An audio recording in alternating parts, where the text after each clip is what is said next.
we are going to discuss about declarative programming paradigm. So this is one of the important and widely used programming paradigm styles from 1916 onwards itself.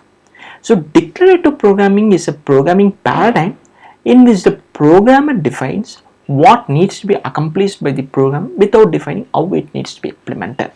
So for example, if you want to complete some task, so for that what you do is you would try to implement the code. So you don't need to worry about how this code is actually getting executed and how it's getting implemented like that. So it's similar to black box. So you need the output, for that you are writing the code. So you can use the already inbuilt information, etc. But you don't need to worry about the actual implementation. And the second point is that there is a single difference between imperative and the declarative programming paradigm. This is one of the important differences.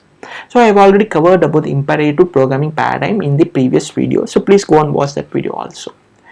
Imperative programming paradigm, programming languages follows a single motto called how you do it, whereas a declarative programming paradigm follows what you do. So there is a difference. So how you do, that's the motto behind imperative programming paradigm, whereas what you do, that's the motto behind declarative programming paradigm. And then logic, functional and domain specific languages follow declarative programming paradigm styles. So for example, HTML, XML, CSS, SQL, Prolog and then Lisp follow declarative programming paradigm style.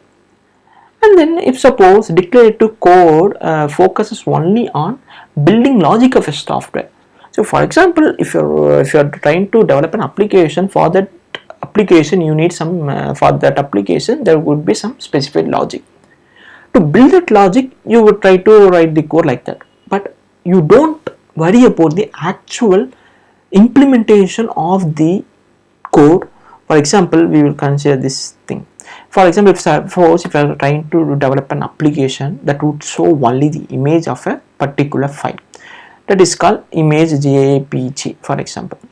For that what you do is you would try to use this code, use it a snippet of code, angular bracket img src equal to some image location. So you don't need to worry about the actual implementation and actual flow behind this syntax. When you use this code, the actual image would be loaded and it would be prompted to the user. Here the actual implementation or actual flow is hidden from the developer. So that's called declarative programming paradigm style.